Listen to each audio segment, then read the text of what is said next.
આપણે ગઈકાલે વક્રી ભવનાંકની વાત કરી હતી. આજે આપણે નિરપેક્ષ વક્રી ભવનાંક એટલે કે સાપેક્ષ વક્રી ભવનાંક અને નિરપેક્ષ વક્રી ભવનાંક વિશે સમજવાનું છે. વક્રી ભવન એટલે તમને ખબર છે જ્યારે પ્રકાશનું કોઈ એક કિરણ એક માધ્યમમાંથી બીજા માધ્યમની અંદર પ્રવેશે છે ત્યારે એ લંબ તરફ અથવા તો લંબથી દૂર જાય છે, એને આપણે વક્રી ભવન કહીએ છીએ. હવે વક્રી ભવનાંક એમાં સાપેક્ષ વક્રી ભવનાંક અને નિરપેક્ષ વક્રી ભવનાંકની આપણે વાત કરવાની છે. તો આપણે કાલે સ્નેલનો નિયમ ભણ્યા હતા, તો તમને ખબર છે આપણે અહીંયા વક્રી ભવનાંક વિશે સમજવું છે. હવે સ્નેલનો નિયમ તમને ખબર છે,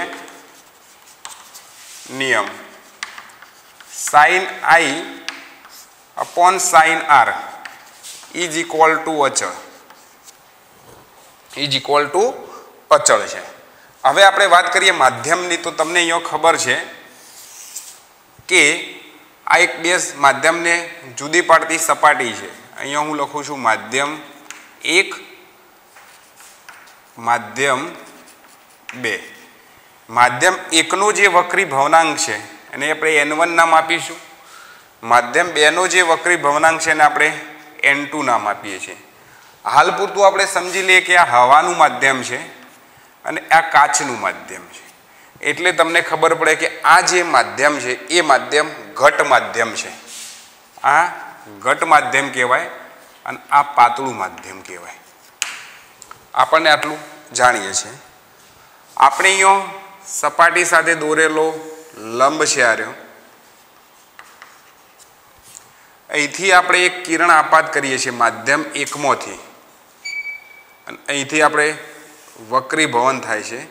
તો આ જે ખૂણો બન્યો એ ખૂણાને આપણે આપાત કોણ I કહીએ છીએ. આ જે ખૂણો બને છે એને આપણે વક્રીભૂત કોણ R કહીએ છીએ. આપાત કોણ I છે, વક્રીભૂત કોણ R છે.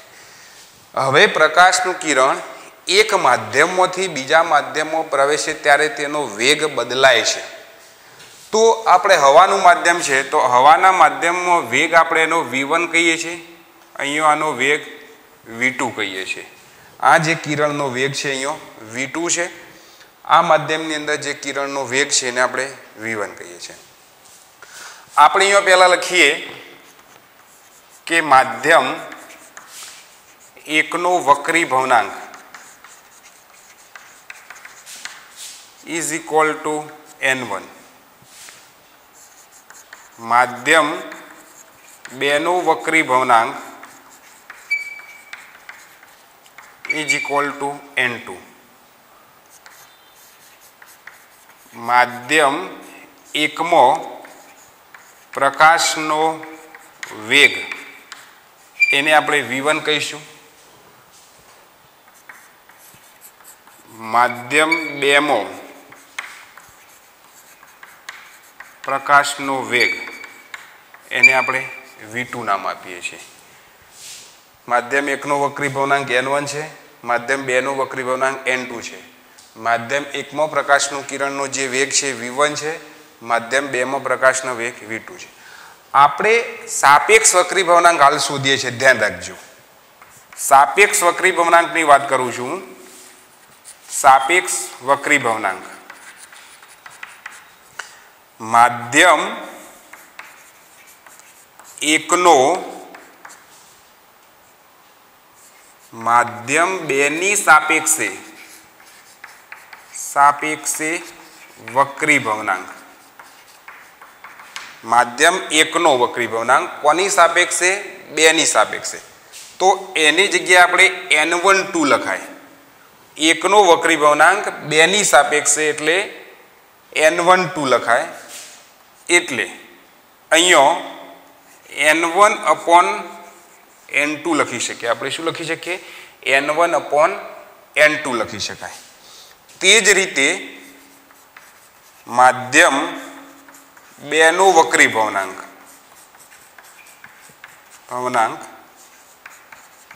માધ્યમ 1 ની સાપેક્ષે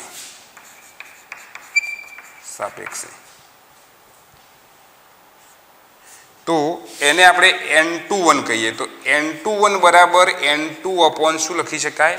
n1 લખી શકાય. એકનો વક્રી ભવનાંક 2 ની સાપેક્ષે લખીએ તો એને n12 કહેવાય. n12 બરાબર n1/n2 લખી શકાય. માધ્યમ 2 નો વક્રી ભવનાંક, જેનો વક્રી ભવનાંક શોધવાનો એનું પહેલું લખવું પડે તો n21 લખી શકાય. હવે આ રીતે શોધવું હોય તો કઈ રીતે શોધાય?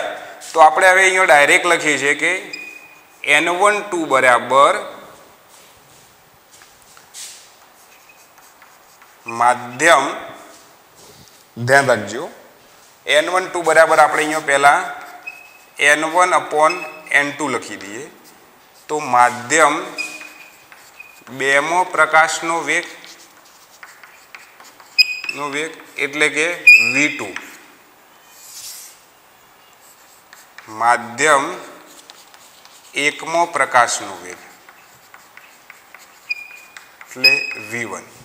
તો અહીંયા તમને ખબર છે સૂત્ર આવું મળશે આપણે n12 = n1/n2 બરાબર v2/v1. શું થશે?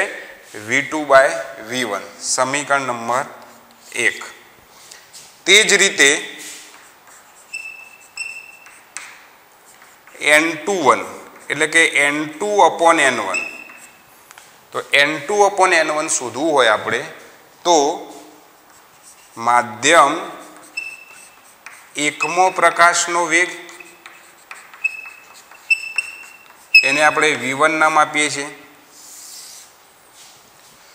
n1 ની જગ્યાએ લખી શકાય કે માધ્યમ 2 મો પ્રકાશનો વેગ. તો હવે અહીંયા તમને n21 બરાબર n2/n1 બરાબર v1/v2 મળશે. સૂત્ર શું મળશે? n21 બરાબર n2/n1 બરાબર v1/v2 આપણને સૂત્ર મળશે. ફરીથી એક વખત સમજી લઈએ આપણે. ઉદાહરણ એક્ઝામ્પલ ગણવા માટે બહુ ઉપયોગી છે. આપણે સ્નેલનો નિયમ ખબર છે કે આપાત કોણ અને વક્રીભૂત કોણના સાઇનનો ગુણોત્તર હંમેશા કેવો હોય છે? અચળ હોય છે. આ અચળ જે ગુણોત્તર છે એને આપણે સ્નેલનો નિયમ કહીએ છીએ. આપણને માધ્યમ 1 નો વક્રી ભવનાંક n1 છે, માધ્યમ 2 નો વક્રી ભવનાંક n2 છે. તો માધ્યમ 1 નો વક્રી ભવનાંક n1, માધ્યમ 2 નો વક્રી ભવનાંક n2 છે. માધ્યમ 1 માં જે પ્રકાશ પ્રવેશે છે એનો વેગ v1 છે. જ્યારે માધ્યમ 2 ની અંદર આવે ત્યારે એનો વેગ બદલાઈ જાય છે. અહીંયા ઘટ માધ્યમ છે ત્યારે વેગ શું થઈ જશે? તો v2 થશે. તો માધ્યમ 2 માં પ્રકાશનો વેગ કેટલો થશે? તો v2 થશે. આપણે હવે એક માધ્યમની સાપેક્ષે બીજા માધ્યમનો વક્રી ભવનાંક કેટલો છે અથવા તો બીજા માધ્યમની સાપેક્ષે પહેલા માધ્યમનો વેગ કેટલો છે એ વેગના આધારે આપણે શોધવાના છે. તો અહીંયા આપણે પહેલા માધ્યમ 1 નો વક્રી ભવનાંક લખીએ છીએ માધ્યમ 2 ની સાપેક્ષે. તો એને આપણે n12 કહીએ. n12 બરાબર n1/n2 લખી શકાય. તે જ રીતે માધ્યમ 2 નો વક્રી ભવનાંક માધ્યમ 1 ની સાપેક્ષે તો n21 કહેવાય. n21 બરાબર n2/n1 આપણે લખી શકીએ. તો n21 બરાબર n1/n2 તો વેગની રીતે શોધવો હોય તો માધ્યમ 2 માં પ્રકાશનો વેગ v2 ને માધ્યમ 1 માં પ્રકાશનો વેગ v1. તો n12 બરાબર n1/n2 બરાબર v2/v1 આપણે શોધી શકાય. એ જ રીતે n21 બરાબર n2/n1 તો માધ્યમ 1 માં પ્રકાશનો વેગ v1 ભાગ્યા માધ્યમ 2 માં પ્રકાશનો વેગ v2. તો n21 બરાબર n2/n1 ને v1/v2 આપણે શોધી શકાય. હવે આપણે નિરપેક્ષ વક્રી ભવનાંક શોધીએ પણ થોડું એક્સ્ટ્રા તમને કહીએ કે ધારો કે 3 માધ્યમ હોય. આપણે હાલ સિલેબસમાં નથી પણ સમજાવું કે 3 માધ્યમ હોય.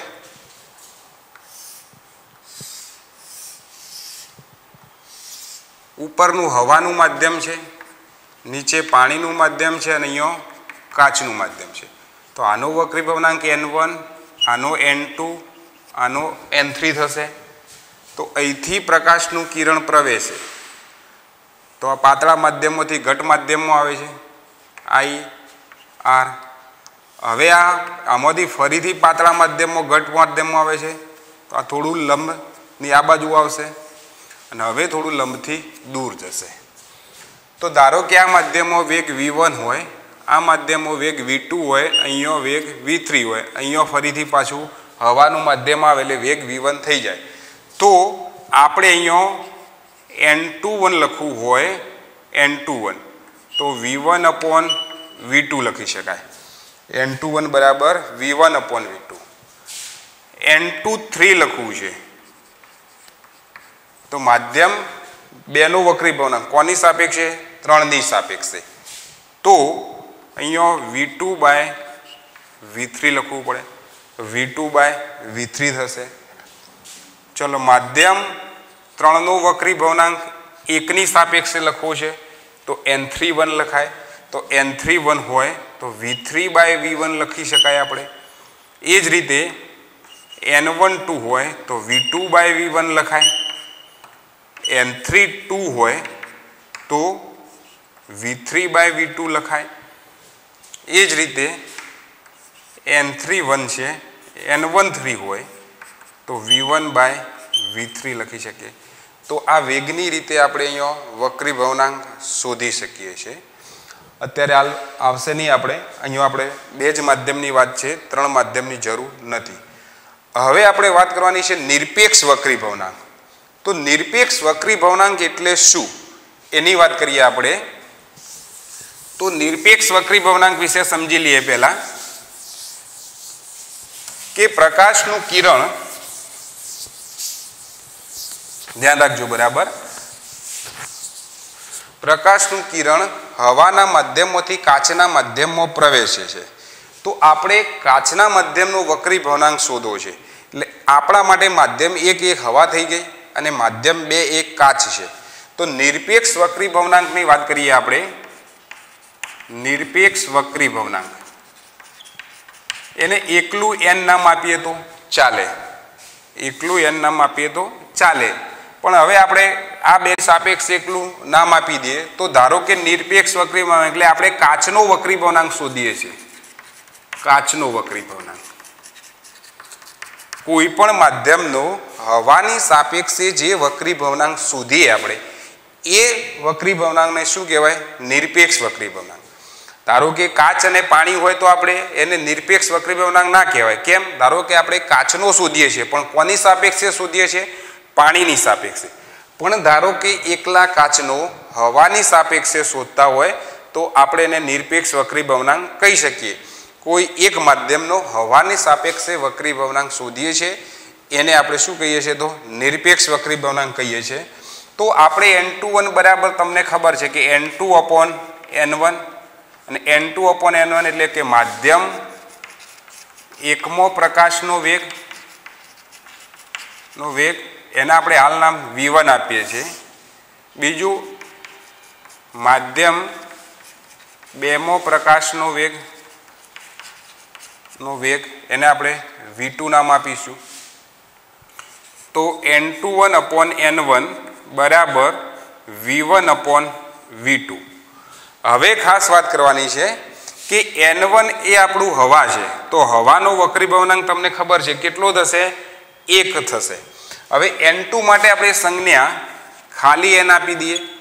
2 અલગ અલગ માધ્યમ હોય તો N1 અને N2 આપવાની જરૂર છે. પણ હવે આપણા માટે એક માધ્યમ છે એ હવા થઈ ગઈ છે અને હવાનો વક્રીભવનાંક 1 છે. માટે આપણે N1 બરાબર 1 લખીએ અને N2 બરાબર n લખી દઈએ તો 1 નીચે.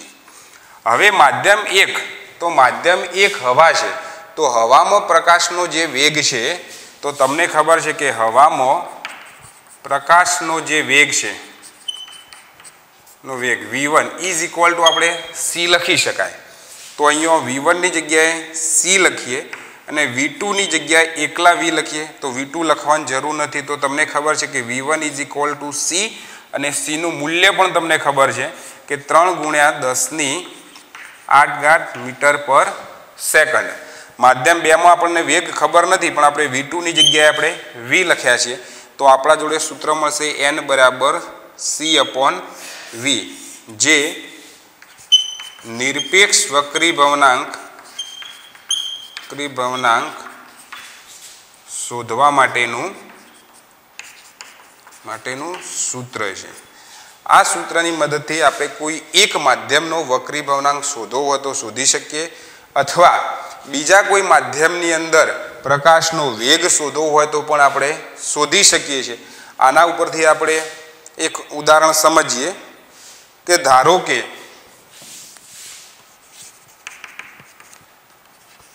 પ્રકાશનું એક કિરણ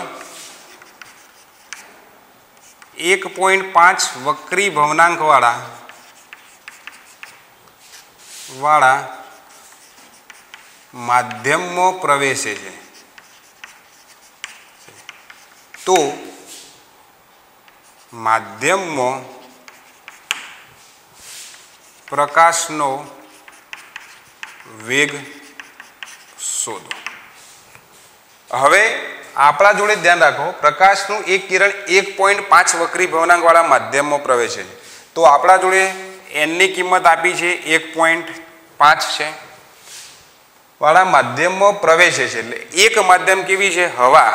તો હવાના માધ્યમમાં આપણે પ્રકાશનો વેગ c લખી શકીએ છીએ અને c નું મૂલ્ય તમને ખબર છે કે 3 × 10⁸ મીટર પર સેકન્ડ છે. c નું મૂલ્ય 3 × 10⁸ મીટર પર સેકન્ડ. હવે માધ્યમની અંદર વેગ શોધવો છે, આપણે v શોધવા છે તો આપણા જોડે સૂત્ર હમણાં હાલ ભણ્યા કે n બરાબર c/v. હવે આપણે v શોધવું છે તો v ને કરતા બનાવી દો તો v બરાબર c/n. તો v = c ની કિંમત ખબર છે 3 × 10⁸ મીટર પર સેકન્ડ છે અને n ની કિંમત 1.5 છે. તો v બરાબર 3/1.5 એટલે 2 × 10⁸ મીટર પર સેકન્ડ. તો આ રીતે માધ્યમની અંદર આપણે વેગ શોધી શકીએ છીએ. તો જ્યારે કાચના માધ્યમમાં કિરણ પ્રવેશ એટલે કે 1.5 વક્રી ભવનાંક વાળા માધ્યમની અંદર જ્યારે કિરણ પ્રવેશે છે ત્યારે તેનો વેગ v બરાબર કેટલો થશે? તો 2 × 10⁸ મીટર પર સેકન્ડ જેટલો એનો વેગ થશે.